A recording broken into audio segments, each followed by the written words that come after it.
प्यारे बच्चों, नमस्कार। स्वागत है आपका आपके अपने YouTube चैनल आज के केबीसी ग्रुप में। और आज हम हाजिर हैं एक न्यू टॉपिक के साथ, एक न्यू सब्जेक्ट के साथ। आज के इस वीडियो में हम डॉक्टर चक्रधर द्विवेदी जो हमारे सीनियर हैं, आज को बहुत ही बेहतरीन तरीके से आपको गाइड करेंगे कैसे परीक्षा के दौरान प्रश्न पत्र को आपको हल करना है, किस तरह से लिखना है, हाशिया कब छोड़ना है, कहाँ किस तरह की व्यवस्था आपको करनी है। तो इस वीडियो ये टोटल वीडियो हिंदी विषय से लेकर है और हमारे डॉक्टर साहब आज आपको बताने वाले हैं। निश्चित तौर पे आपको सफलता मिलेगी, अच्छे मार्क्स लेके आएंगे। और जब आप अच्छे मार्क्स लेके आएंगे तो फिर मेरे इसी चैनल पर आके, इसी वीडियो पे आके आप कमेंट करिएगा अपना नाम, मोबाइल नंबर और अपना कमेंट। ठीक है, वीडियो आप पूरा देखिएगा, जजमेंटल मत होइएगा। वीडियो अंत तक देखने के बाद ही आप इस पे कमेंट करें। नमस्कार प्यारे बच्चों, मैं डॉक्टर चक्रधर द्विवेदी, अध्यापक विषय हिंदी। मेरा यह वीडियो आपकी बोर्ड परीक्षा की तैयारी पर है। बोर्ड परीक्षा की तैयारी में आपको तैयार सारे कंटेंट रहते हैं, आपको याद भी अच्छे से है, लेकिन आप बोर्ड परीक्षा की कॉपियों पर उसका प्रस्तुतिकरण ठीक से नहीं कर पाते हैं, जिसकी वजह से आप बहुत अच्छा लिखने के बाद भी आपके अंक कम हो जाते हैं। एक मेरा सार्थक प्रयास रहा है कि मेरे बच्चों तक मेरा यह प्रयास जाए, मेरा यह वीडियो जाए और बच्चे उससे तैयारी करें, अधिक से अधिक अंक अर्जित करें। कैसे आपको प्रस्तुत करना है, कैसे, मैं उसके बारे में पूरा एक वीडियो बनाया हूँ। एक मैंने नमूना कॉपी ली है बोर्ड परीक्षा की, हूबहू जैसे होती है, मार्केट से मैंने खरीदी है। उस पे ऊपर ही मैंने लिख दिया है कि यह टोटल निरस्त है और इसका उपयोग केवल और केवल छात्रों की को नमूना के लिए लिया गया है, इसलिए उस पर कोई टिप्पणी नहीं होगी। ठीक है बच्चों, पूरा वीडियो एक अंत तक आप लोग देखिएगा और आपको यदि वीडियो पसंद आए, आपको अच्छा लगे तो आप उसे सब्सक्राइब करिएगा और बेल आइकन को दबाना मत भूलिएगा। प्यारे बच्चों, मैं डॉक्टर चक्रधर द्विवेदी सभी को नमस्कार करता हूं। हमारे मित्र मुनेश सर जी, जो कि आप बच्चों के लिए बहुत ही परेशान रहते हैं कि अच्छे से अच्छे अंक पाएँ, आप अच्छी से अच्छी तैयारी करें, और उन्हीं की प्रेरणा से ये वीडियो मैं आप तक पहुंचाने का प्रयास कर रहा हूं। ये हाई स्कूल का पेपर है यहाँ पर, और ये आपकी कॉपी है हाई स्कूल की, बोर्ड परीक्षा में कैसे मिलती है। इस कॉपी को मैं आप लोगों के हित के लिए, केवल हित के लिए प्रयोग कर रहा हूँ। ये काफ़ी निरस्त लिख भी दिया है, कहीं इसका यूज होना नहीं है।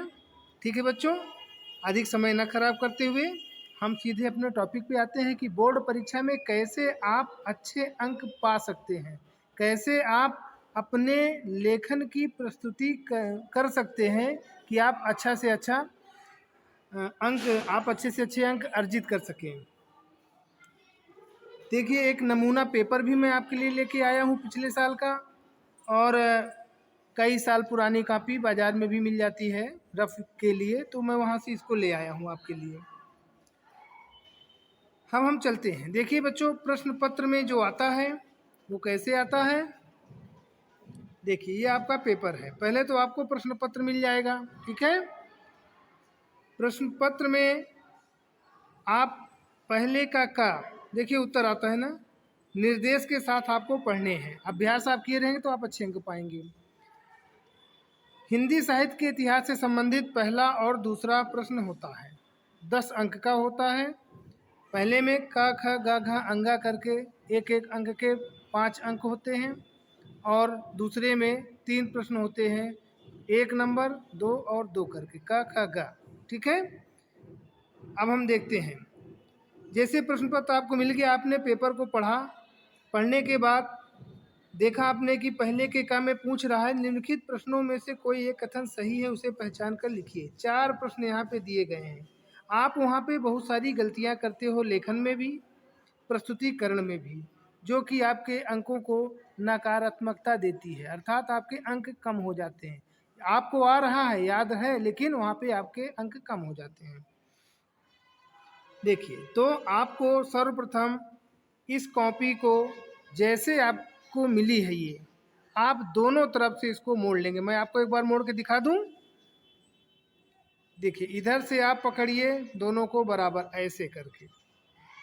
ऐसे करके आप इसको ऐसे मोड़ लिया आपने, ठीक है। फिर आप इधर से इस कॉपी को पकड़िए और इसको भी ऐसे करके मोड़ लीजिए, बराबर देखिएगा, मोड़िएगा। अब जब ये आपने मोड़ लिया तो ये दोनों तरफ से आपकी कापी थोड़ी थोड़ी मुड़ गई, ठीक है। आपका समय बच गया। सीधे सीधे आपने ज्यों पन्ना पलटा त्यों आपका ये हाशिया बन गया, ठीक है। ये हाशिया बन गया ना, लाइन खींची हुई देखो, हल्की हल्की दिख रही होगी। आपको इसके बाहर नहीं लिखना है, ये होता है परीक्षक के अंक के लिए, वो यहाँ पे अंक देता है, ठीक है बच्चों। हम प्रश्नों को लिखने का ढंग सीखेंगे, कैसे हम प्रश्नों को लिखते हैं, ठीक है। जैसे पहला लिखना है आपको, आपने यहाँ पे बीच में हेडिंग डाली प्रश्नोत्तर 1। अब यहाँ पे आपने क्या किया, आपको पता होगा कि छोटे छोटे उत्तर देने हैं, इसलिए एक का, एक का ख, एक का ग, एक का घ और एक का अंगा, इस तरह आप एक एक लाइन खाली छोड़ करके, मतलब दूर दूर स्पष्ट रहे, साफ साफ दिखे। पहले तो आप एक का ख ग घ अंगा ये आप कर लीजिए, पहले आप नंबर डाल दीजिए। उसके पश्चात आप पेपर उठाएंगे, जब देखेंगे पेपर में कि निम्नलिखित कथनों में से कौन सा एक कथन सही है, आप पढ़ेंगे जब गोदान प्रेमचंद का प्रसिद्ध महाकाव्य है, नहीं। हजारी प्रसाद द्विवेदी एक ख्यातिलब्ध कवि हैं, ये भी गलत है। संस्कृति के 4 अध्याय रामधारी सिंह दिनकर की कृति है, ये सही है। इसी को हमको वहाँ पे लिखना है। कैसे लिखना है, कुछ बच्चे क्या करते हैं कि पहले के का तीसरा भर कर देते हैं, ऐसे 3 बनाएंगे आगे चले जाएंगे। नंबर यहाँ पर मिल सकता है, आपको मिल भी जाएगा, लेकिन वह आपके ऊपर, मतलब परीक्षा के ऊपर अच्छा प्रभाव नहीं डालेगा आपका। ये माना जाएगा कि हाँ ठीक है छात्र है, बट बहुत अच्छा स्टूडेंट है, ऐसा नहीं माना जाएगा जब तक कि आप उसके उत्तर को पूरा का पूरा हूबहू ना उतार दीजिए, ठीक है। आप जो सही है पूरा आप उसको लिख दीजिए। देखिए यहाँ पे आपने लिख दिया दिनकर की कृति है, ठीक है। अब हम दूसरे पे चलते हैं। प्रश्न नंबर 2 है, निम्नलिखित कृतियों में से किसी एक रचना के लेखक का नाम लिखिए। देखिए यहाँ पे हम आपको बता रहे हैं, क्रम से 4 रचनाएं दी गई हैं। आपको जो भी रचना, ये आपको नहीं आती है, दूसरी देखिए, दूसरी आपको नहीं आती, तीसरी देखिए। अमूमन ऐसा होता है कि रचनाएं सरल दी जाती हैं और आपको आसानी से किसी एक रचना के लेखक के बारे में जानकारी होगी ही होगी। आप यहाँ पर रचना का नाम लिखेंगे और उसके बाद डैश लगा करके उसके लेखक का नाम लिख देंगे। तीसरे प्रश्न में पूछता है ग में कि जहाज का पंछी के लेखक का नाम लिखिए। आप लिख दोगे जहाज के पंछी के लेखक इलाचंद्र जोशी जी हैं, ठीक है। जी है मैंने नहीं लिखा है, आप लिख देंगे।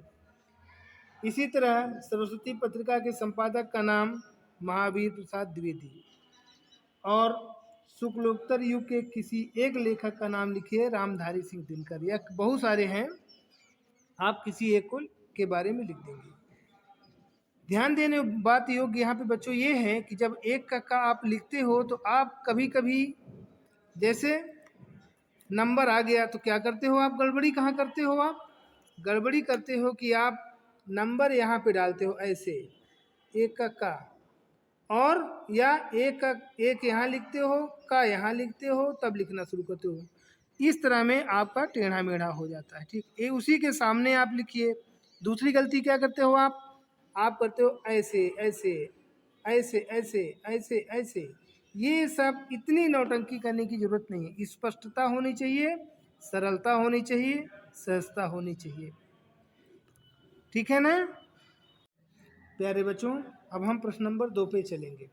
प्रश्न नंबर 2 को, ये प्रश्नों को पहले आप देख लेंगे, तत्पश्चात आप लिखेंगे, ठीक है। प्रश्न नंबर 2 में देखिए 3 प्रश्न है, क ख ग, ठीक है। पहला 1 नंबर का है, दूसरा 2 नंबर का है, तीसरा भी 2 नंबर का है।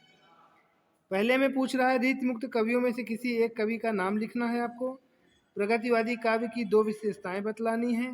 प्रयोगवादी काव्य धारा के 2 कवियों के नाम लिखना है, ठीक है। आपको ठीक प्रश्न नंबर 1 की तरह इसको भी लिखना है। स्पष्टता प्रश्न नंबर 2 बीच में आपने डाला। फिर आप आए दूसरे के क में। प्रश्न था रिक्त मुक्त कवियों में से किसी एक कवि का नाम लिखिए। आपने यहाँ पे घनानंद लिख दिया। उसके बाद आपने एक लाइन पूरी खाली छोड़ दिया। फिर आप आए 2 के ख में। प्रगतिवादी काव्य की विशेषताएं दो विशेषताएं लिखनी थी।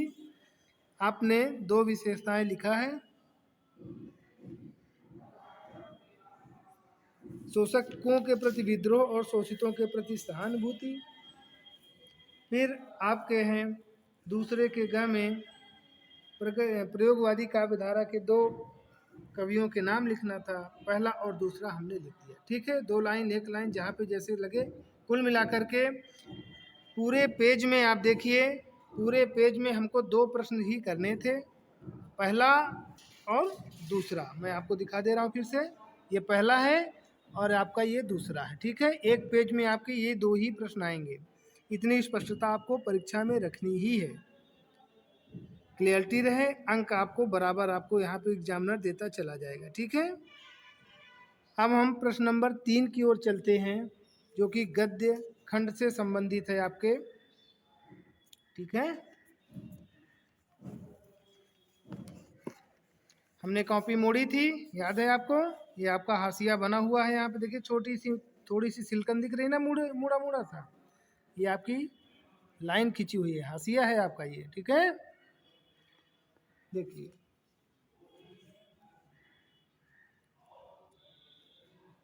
प्रश्न नंबर 3। प्रश्न पे आप जाएंगे सीधे। निम्नांकित गद्यांशों में से एक के नीचे दिए गए प्रश्नों के उत्तर आपको लिखने हैं। यह 6 अंक का होता है। 2 2 2 3 प्रश्न होंगे, तीनों के उत्तर आपको देने होंगे। ठीक है, यह आपके गद्य खंड से पूछा जाना है। मैं आप सभी को एक बार बता दूं, चूंकि कोविड-19 चल रहा है, उसके कारण 30% कोर्स कम है। तो आपके कोर्स में सिर्फ गद्य के 4 पाठ हैं, मित्रता, ममता, भारतीय संस्कृति और अजंता। सिर्फ इन्हीं में से प्रश्न पूछे जाएंगे। इन्हीं 4 पाठों से प्रश्न आने हैं आपके। तो एक सहूलियत के लिए मैं आपको और बता दूं, जिसे एक ट्रिक भी मान लीजिए या जो भी समझिए आप। चूंकि 2 रचनाएं पूछता है, देखिए एक इधर पूछा है, अथवा करके एक इधर पूछता है। चाहे इसको आप करिए, चाहे इसे आप करिए। तो सीधी सी बात है कि जब 4 पाठ हैं तो 2 पहले से पूछेगा, 2 बाद से पूछेगा। तो यदि आपको कम मेहनत करनी हो और अच्छे अंक पाना हो तो आप शुरू के 2 पाठ पढ़ लीजिए, मित्रता और ममता, बस। इसके बाद वाला सब छोड़ दीजिए, आपको इसी दोनों में से एक आ जाएगा यहाँ पे। ठीक है बच्चों, लेकिन फिर भी आप 3 पाठ तक पढ़ लीजिएगा। ये तो ट्रिक है। मान लीजिए कभी साथ ना दी तो आपको लगेगा कि सर ने ऐसा बताया, गड़बड़ हो गया है ना। आपको पढ़ना पूरा है। चलिए देखिए, आप पूरे पैराग्राफ को ध्यान से पढ़ेंगे। आप विश्वासपात मित्र से भारी रक्षा रहती है करके आप यहाँ तक पढ़ेंगे, उत्साहित करेंगे। ठीक है, पूरा आप पढ़ेंगे। उसके तत्पश्चात आप देखेंगे इसमें छोटे छोटे 3 प्रश्न दिए गए हैं। पहला प्रश्न क्या है? उपर्युक्त गद्यांश का संदर्भ लिखना है। संदर्भ कैसे लिखता है पता है ना आपको? पाठ का नाम और लेखक का नाम लिखना होता है। रेखांकित अंश की व्याख्या करनी है तो जहां पर अंडरलाइन दिया गया, देखिए यहाँ पर अंडरलाइन दिया है, इसकी आपको व्याख्या करनी है, सिर्फ इससे यहाँ से यहाँ तक, बस। तत्पश्चात एक प्रश्न दिया है कि लेखक ने अच्छे मित्र के क्या क्या कर्तव्य बताए हैं। चलिए हम प्रश्नों के उत्तर लिखना शुरू करते हैं। उपर्युक्त गद्यांश का संदर्भ लिखिए। पहले हम संदर्भ लिखते हैं जो कि 2 अंक का है। हमने पहले यहाँ पे डाला प्रश्नोत्तर नंबर, देखिए 3 के का को हम करने जा रहे हैं। हमने 3 के का को डाल दिया। तो एक पहला ही वाला हमें आ गया कि पता कि इस पाठ का है, हमने उसको करना शुरू कर दिया।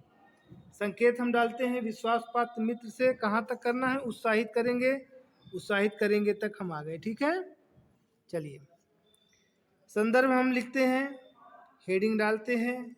प्रस्तुत गद्यांश हमारी पाठ्यपुस्तक हिंदी गद्य खंड के मित्रता नामक पाठ से अवतरित है। चूंकि गद्यांश है इसलिए आप अवतरित लिखते हैं, पद्यांश होता तो उद्धृत लिखते हैं आप। ठीक है, इसके लेखक, पद्यांश में आप कवि या रचयिता लिखते हो, इसमें लेखक लिखते हो। इसके लेखक प्रसिद्ध आलोचक एवं निबंधकार आचार्य रामचंद्र शुक्ल जी हैं। एक चीज़ मैं आपको यहाँ पे और नोट करा दूँ, जब भी आप किसी लेखक के बारे में लिखेंगे कि इसके रचनाकार ये हैं, उसके पहले उनकी 1 या 2 विशेषताएं लिख देंगे तो एग्जामिनर के ऊपर अच्छा प्रभाव पड़ेगा। ठीक है बच्चों, मैंने जैसे आप जानते हैं कि आचार्य रामचंद्र शुक्ल जी आलोचक भी हैं, इतिहासकार भी हैं और निबंधकार भी हैं। ठीक है, तो आप लिख दीजिए कि इसके लेखक प्रसिद्ध लेखक, आलोचक, निबंधकार एवं इतिहासकार आचार्य रामचंद्र शुक्ल जी हैं। ठीक है, उसके बाद आप ये लाइन पूरी खाली छोड़ दिया, उसके बाद ये भी पूरी लाइन आपने छोड़ दिया। यहाँ पे ज़्यादा लाइन बच रही तो एक आध चाहे तो बीच में और छोड़ सकते हैं, इसका आपको अभ्यास करना पड़ेगा बार बार। दूसरा है रेखांकित अंश की व्याख्या करना है आपको। व्याख्या में कुछ नहीं करना होता है, बिल्कुल तनाव मत लीजिएगा आप लोग, बस आपको इतना लिखना है कि प्रस्तुत गद्यांश में आचार्य रामचंद्र शुक्ल जी कहते हैं के बाद जो लिखा है उसी को कम ज़्यादा करके थोड़ा सा उसके शब्दों को बदल करके आपको हूबहू उतार देना होता है। ठीक है ना, उसके अर्थ को अपने शब्दों में लिखना होता है, कैसे भी बना करके उसको पूरा कर दीजिए। स्टार्टिंग आप यहीं से करेंगे। प्रस्तुत गद्यांश में आचार्य रामचंद्र शुक्ल जी कहते हैं कि उत्तम मित्र दवा के समान होता है, क्या क्या करके आप अपना पूरा कर दोगे। व्याख्या को याद रखिएगा 2 पैराग्राफ में कम से कम हो जाए, 1-2 लाइन की, 2 लाइन ऊपर 2 लाइन नीचे। जब भी आप पैराग्राफ चेंज करते हैं आपको 1 लाइन बीच में खाली छोड़नी होती है। पैराग्राफ चेंज को दिखाने के लिए दूर से, वहाँ पे टीचर बहुत सारे जांचने वाले ऐसे होते हैं जिनकी आंखें कमज़ोर होती हैं, तो उनको दूर से स्पष्टता दिखनी चाहिए, साफ सुथरा दिखना चाहिए। ठीक है, फिर अंतिम में एक प्रश्न आता है, अच्छे मित्र के कर्तव्य क्या क्या है। आप लिख दोगे अच्छे मित्र के कर्तव्य। शुक्ल जी ने जो कहा है इसमें, अच्छा मित्र कैसा होता है, वह है जो हमें अनुचित और व्यर्थ के कार्यों से बचाकर अच्छे रास्ते की ओर ले जाए, सन्मार्ग की ओर ले जाए, वही हमारा अच्छा मित्र होता है।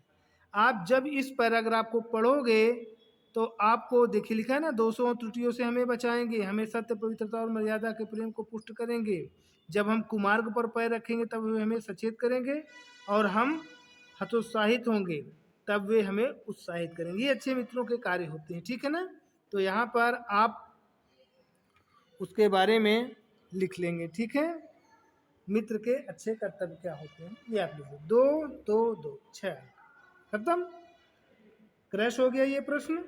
अब आगे चलते हैं प्रश्न नंबर 4 की ओर। प्रश्न नंबर 4 देखिए, व्याख्या का होता है। आपको इसमें व्याख्या लिखनी होती है। व्याख्या कैसे लिखेंगे आप, 1 अंक संदर्भ का, 4 अंक व्याख्या का, 1 अंक आपके काव्यगत सौंदर्य का होता है। ठीक है, आपको 3 खंड में इसको लिखना है। देखिए आपको देखना पड़ेगा यहाँ पे कि व्याख्या हम कौन सी कर लेंगे, कौन सी हमें आ रही है। यहाँ पर हम आपको एक ट्रिक फिर से बता देते हैं कि पहले भक्ति काल है, उसके बाद आपके कई काल हैं, आधुनिक काल, छायावाद आदि आदि। आपको भक्ति काल वाले पूरे पढ़ लेने हैं। कब सूरदास जी हैं, तुलसीदास जी हैं, रहीमदास जी हैं, रसखान जी हैं। ठीक है, इतना आप पढ़ लेंगे तो आपका की एक व्याख्या इसमें फंस जानी है, बाकी का कोई काम नहीं है आगे का पढ़ने का। ट्रिक है, ठीक है ना, पढ़ना आपको सब है। आप चाहो तो इतने में ही आप कम अंक में ही, कम मेहनत में ही आप अधिक अंक पालोगे। चलिए आप, जैसे मैं इसको देख लिया कि ये सूरदास के पद से लिया गया है ये। ठीक है, पहले ही पाठ का है, उद्धव मोहि ब्रज विसरत नाही। उद्धव जी उद्धव से श्री कृष्ण जी कहते हैं, मथुरा चले गए थे ना श्री कृष्ण जी, चूंकि श्री कृष्ण उद्धव जी को अपने ज्ञान का बड़ा घमंड था, तो जब देखिए एक प्रगटत का राग अलापते रहते थे, तो श्री कृष्ण को लगा कि भाई घमंड तो किसी हमारे भक्त को होता नहीं है और उद्धव जी को बड़ा घमंड है। तो उन्होंने कहा, उद्धव जी को बुलाए और बोले कि देखो उद्धव, बहुत आप ज्ञानी हैं और हम जानते हैं कि आप जैसे विद्वान कोई है नहीं दुनिया में। एक काम करिए, आप चले जाइए ब्रज, वहाँ पे जो हमारी सखियाँ हैं बेचारी हमारे बिना उदास हैं, दुखी हैं, तो अपने ज्ञान से आप उनको प्रकाशित कर दीजिए, उनके अंदर दुख उनका कम हो जाए, कष्ट कम हो जाए, आराम से वो अपने कार्य को करें। उद्धव जी को बड़ा अच्छा लगा, बोले बिल्कुल बिल्कुल मैं तुरंत चला जाता हूँ। गए वहाँ पे, खैर कहानी बड़ी है, बाद में बताएंगे। आप अपने प्रश्न पे आइए। प्रश्न नंबर 4 का हमें आ रहा है, 4 का आ रहा है, हम 4 के का पे आ गए। ठीक है, पहले हमने प्रश्नोत्तर नंबर 4 का काट डाला, संकेत दिया कि हम ये वाला पद्यखंड करने जा रहे हैं, इधर से डैश डैश डैश यहाँ तक, ठीक है। संदर्भ, संदर्भ में हमने लिखा प्रस्तुत पद्यांश, वहाँ पे क्या लिखा था आपने, गद्यांश, यहाँ पे पद्य है तो पद्यांश। हमारी पाठ्य पुस्तक हिंदी पद्य खंड में सूर सागर में संकलित, यह पद इनका सूरदास जी के जो छोटे 4 से 10 पद दिए गए हैं कोर्स में, वो कहाँ पे संकलित हैं, सूर सागर में। सूर सागर में कहते हैं 1.25 लाख पद संकलित हैं इनके, सूरदास जी के। सूर सागर में संकलित पद शीर्षक पाठ से उद्धृत है, वहां पे अवतरित है, यहाँ पे क्या हो गया, उद्धृत। ध्यान दीजिएगा, कविता है ना तो उद्धृत होगी। इसके रचयिता कृष्ण भक्ति के उपासक सगुणोपासक सूरदास जी हैं, ठीक है। वात्सल्य के अनन्य कवि, एक चाहो तो उपमान और भी लगा सकते हो आप इनके आगे, वात्सल्य और श्रृंगार के महान कवि कृष्ण भक्त सूरदास जी हैं, ठीक है।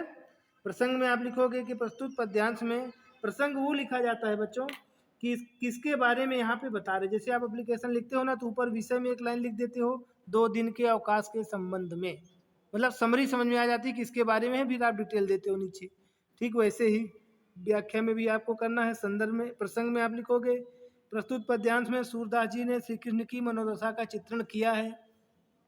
उद्धव ने मथुरा पहुंचकर श्री कृष्ण को ब्रज की सारी स्थिति बताई, जिससे श्री कृष्ण भाव विभोर हो गए, उसी का वर्णन यहाँ पे किया गया। फिर आपके लिए व्याख्या आती है। व्याख्या सामान्यतः लोग व्याख्या लिखते हैं, आप परिशीलन परक व्याख्या जब लिख दोगे थोड़ा सा इफेक्ट पड़ेगा, आपका अन्य से अलग हो जाएगा, थोड़े अच्छे अंक दिलवाएगा आपको, ठीक है ना। लिखना वही है बट हेडिंग थोड़ी अलग कर देना आप लोग। व्याख्या आपको किताब से पढ़नी है, इसको समझना है, इसके शब्दार्थ को समझना है और अपने शब्दों में इसको लिख देना हूबहू। मैं यहाँ पे लिखने की ट्रिक बता रहा हूँ, याद करिएगा, याद दीजिएगा, मैं ध्यान दीजिएगा, मैं आपको पढ़ाने नहीं बैठा हूँ यहाँ। मैं आपको बोर्ड परीक्षा में कैसे उत्तर आपको लिखना है, कैसे एग्जामिनर को प्रभावित करना है, कैसे अच्छे अंक प्राप्त कर लेना है, ठीक है। व्याख्या अपने शब्दों में आप लिखोगे, इसको बहुत लोग पढ़ते नहीं हैं, ठीक है। कॉपी चेक करते समय ऊपर का संदर्भ ये देखते हैं कि यह किस पाठ का है, लेखक कौन है, ठीक है। यदि आपने सुंदर ढंग से स्केच वगैरह डाल करके लिख दिया अच्छे से हेडिंग डाल के, तो वो प्रभावित हो जाएगा। इसको कोई पढ़ता नहीं है। आप व्याख्या को 3 से 4 पैराग्राफ में करोगे, अर्थात 2-2 लाइन करके पकड़ लेना या 1-1 लाइन पकड़ लेना इसकी, ऐसे करके, या 2-2 3-3 लाइन पकड़ के पैराग्राफ चेंज कर लेना, ठीक है। छोटा छोटा लिखना, सरल शब्दों में लिखना, 2-3 पैराग्राफ में कर लेना आप, ठीक है। ध्यान से देखिए, मैंने यहाँ पे पैराग्राफ चेंज किए हैं, 2-3 लाइन लिखा, फिर 2 लाइन लिखा, फिर यहाँ पे आ गए, ठीक है। आप इसको लिखोगे, आपकी व्याख्या हो गई, ठीक है। अब आप आते हो अपने अंतिम नंबर वाले की ओर, जो 1 अंक का ये है काव्यगत सौंदर्य, ठीक है बच्चों। काव्यगत सौंदर्य में अब मैं सीधे यहाँ पे रखता हूँ कॉपी, व्याख्या के जस्ट बाद काव्यगत सौंदर्य के लिए, ठीक है। काव्यगत सौंदर्य में क्या क्या लिखा जाता है बच्चों, सामान्य सबके लिए फिक्स कर लो, भाषा शैली, काव्य गुण, शब्द शक्ति, रस, छंद, अलंकार। यदि आपको आता है उसी से संबंधित तो भाव साम्य, यदि नहीं आता है तो उसकी हेडिंग ही मत डालिएगा, यहाँ वाले की ध्यान दीजिएगा, भाव साम्य की हेडिंग नहीं डालेंगे आप। सूरदास की भाषा हमको पता है कि ब्रज है, रसखान जी की भाषा ब्रज है, ठीक है ना। तुलसीदास जी अवधि में लिखे हैं, ब्रज उनकी भी है लेकिन कहीं उन्होंने ब्रज का प्रयोग नहीं किया है, तो भाषा इनकी ब्रज है। शैली गेयात्मक है, चित्रात्मक भी हो जाती है यदि गद्य होता तो, ठीक है। काव्य गुण, काव्य गुण में क्या होता है, देखो 3 गुण होते हैं, प्रसाद, ओज, माधुर्य, ठीक है। जब सामान्य सी बात हो, लड़ाई झगड़े की कोई बात ना हो, धनुष टूटने वाली कोई बात नहीं हो, तो माधुर्य और प्रसाद सब में एक तरह लिख देना, सभी में। काव्य गुण आप ध्यान दीजिएगा, सभी में एक जैसा, प्रसाद और माधुर्य, बस। शब्द शक्ति आपको लिखना है सभी में एक जैसी, बस वहाँ पे ध्यान देना है जहाँ पे उत्तेजना वाली कोई बात ना हो, लड़ाई झगड़े की कोई बात ना हो, तो सभी अभिधा और व्यंजना में कहा गया है, ठीक है ना। क्योंकि व्यंग्य काव्य उत्तम काव्य माना जाता है, बिना व्यंजना के, बिना व्यंग्य के कोई काव्य अच्छा नहीं माना गया है, इसलिए सभी अच्छे कवियों ने व्यंग्य काव्य ही लिखा है, इसलिए आप इसको तो सब जगह लिख दोगे, अभिधा और व्यंजना। थोड़ा सा भी घुमा दिया है तो लक्षणा भी लिख देना, ठीक है, लेकिन दो आप जरूर लिखना, अभिधा और व्यंजना, ठीक है। रस श्रृंगार है, छंद गीतात्मक है, अलंकार में आपको खोजना पड़ेगा। देखिए यहाँ पे बा दो बार आ गया हमने अनुप्रास, ग दो बार आ गया, आहि अतिहित मात्रा पाई में आ गया समानता अनुप्रास। पुनरुक्ति प्रकाश होता है वहाँ जहाँ एक शब्द आए फिर आपको वही शब्द दोबारा आए, बीच में डैश हो, ठीक है। हमें देखिए भाव साम्य भी याद था। भाव साम्य वो होता है बच्चों की कहीं पर उसी तरह का दूसरे कवि ने भी वर्णन किया हो, उसी से मिलता जुलता, तो उसे भाव साम्य कहते हैं।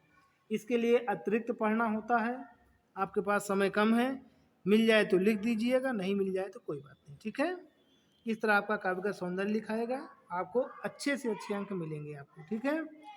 अब हम चलते हैं जीवन परिचय की ओर, प्रश्न नंबर 5 की ओर। देखिए अब हम चलेंगे प्रश्न नंबर 5 की ओर। 5 में क ख जीवन परिचय से संबंधित होता है, 6 अंक का होता है, 2 का जीवन परिचय लिखना होता है, एक में गद्य का, एक में पद्य का। गद्य में मैंने बताया है कि आपके कोर्स में 30% ही कोर्स को हटा दिया गया है, तो 4 पाठ गद्य से हैं, तो 4 पाठ हैं गद्य से, और प्रश्न यहाँ पे कितने पूछ रहा है, 3, करना आपको 1 है। तो आप समझ जाइए कि यदि आपने 2 पाठ का के लेखकों के बारे जीवन परिचय पढ़ लिया तो आपका 1 फंस जाएगा, आपका काम हो जाएगा। ध्यान दीजिएगा ना, ये ट्रिक है कम मेहनत में। खैर, जीवन परिचय कैसे लिखना है आपको, किसी एक का, तीनों में से देख लीजिए जो आपको आ रहा हो उसका एक का लिखना है। 2 अंक जीवन परिचय का होता है, 1 अंक एक रचना का होता है। एक ही रचना लिखिएगा, फालतू का समय भी और लिख करके ज़्यादा मत खराब करिएगा अपना। देखिए मैंने डॉक्टर राजेंद्र प्रसाद जी का जीवन परिचय लिखा है। जीवन परिचय को मैंने 3 पैराग्राफ में छोटे छोटे बांध दिया है। जीवन परिचय आपको याद होना चाहिए, जन्म स्थान, मृत्यु स्थान, माता पिता, शिक्षा दीक्षा, और कुछ उन्होंने उनको पुरस्कार मिला तो वो भी, किसी आंदोलन में किसी पत्रिका का संपादन किया तो उसको लिखते हुए अंत में मृत्यु लिखेंगे, और 2 लाइन छोड़ करके रचना में भारतीय संस्कृति, एक रचना उनकी लिखनी है, क्योंकि 1 अंक ही इस पर है। एक रचना निर्देश में दिया रहता है कि एक रचना का नाम लिखिए, एक का मतलब एक ही आपको लिखना है, 2 लिख दोगे कोई मतलब नहीं, नंबर 1 का मिलेगा, ठीक है। तो इसी तरह प्रश्न नंबर 5 के का को हमने किया, और इसी तरह ठीक इसी तरह प्रश्न नंबर 5 के ही दूसरे भाग को हमने किया है। ध्यान दीजिएगा, दूसरा जीवन परिचय भी मैंने ठीक उसी प्रकार किया है, आपके ध्यान देख लीजिए ध्यान से, ठीक है ना।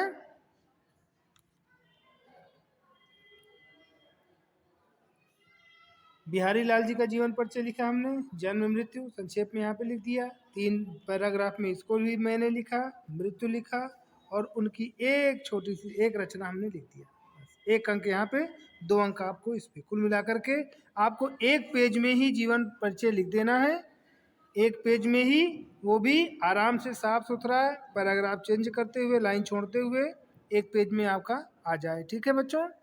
जीवन परिचय आपका हो गया। अब हम चलते हैं प्रश्न नंबर 6 की ओर,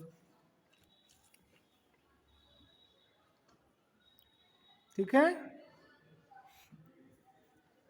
प्रश्न नंबर 6 देखिए यहाँ पे क्या है, 4 अंक का आता है। ये कहता है निम्नलिखित गद्य संस्कृत गद्यांश का संदर्भ सहित हिंदी में, ध्यान दीजिएगा क्या क्या लिखता है, क्या कीजिए, अनुवाद कीजिए।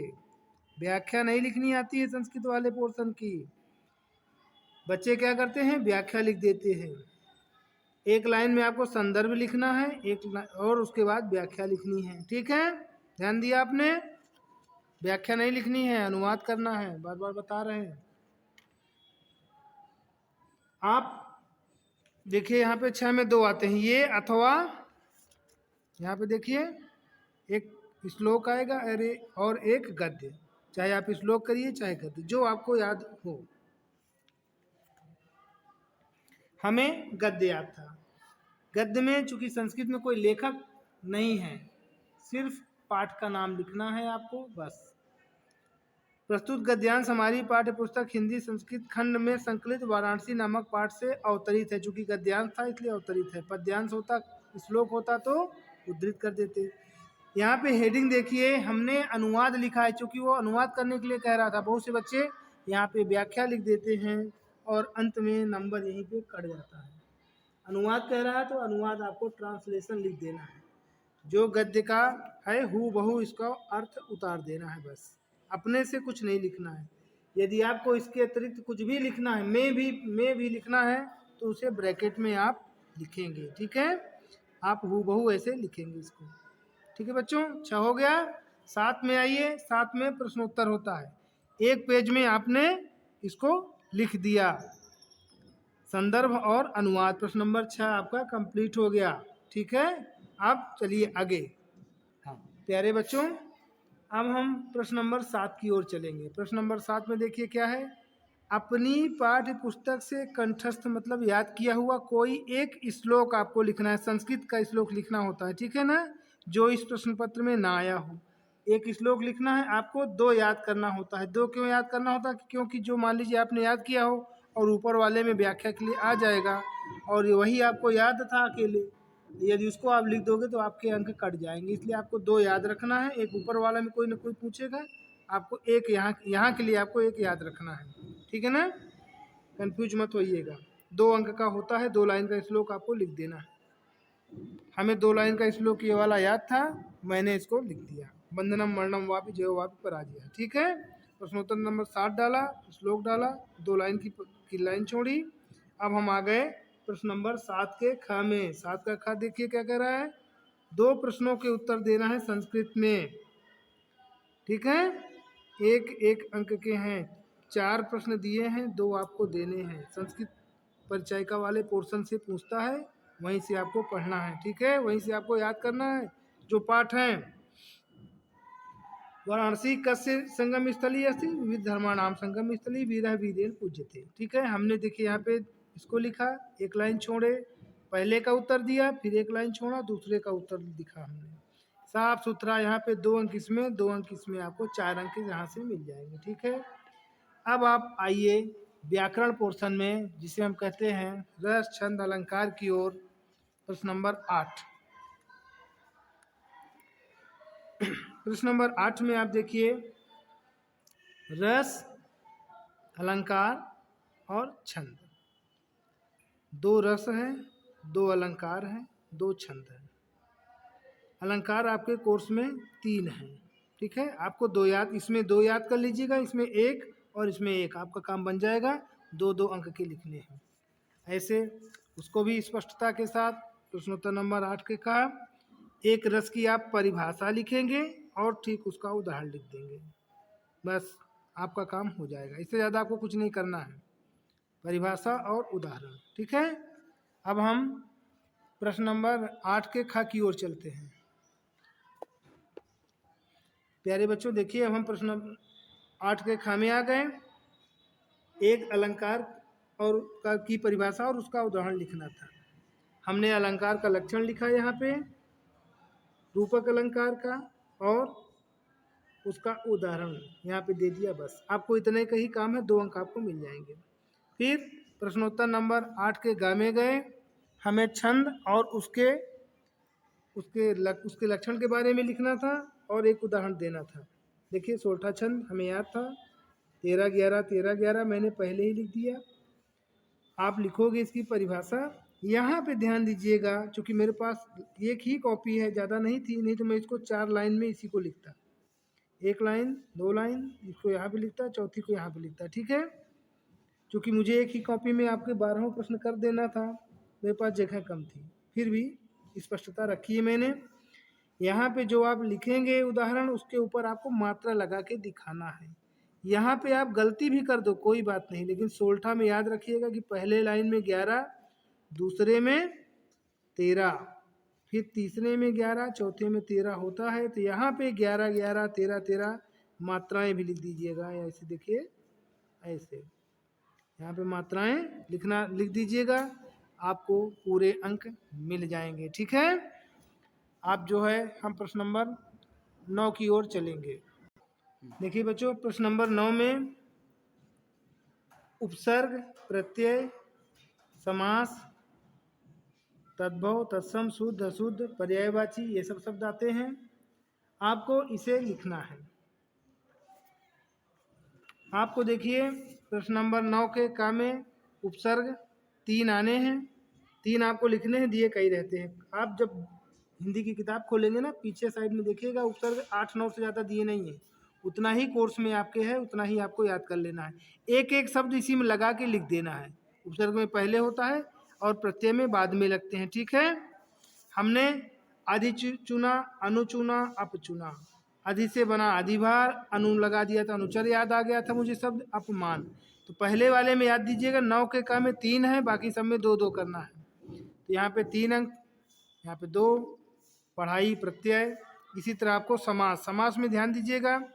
समास आपके कोर्स में एक ही है, लेकिन तब भी मुझे लगता है कि शायद आपको 2 पढ़ लेना चाहिए।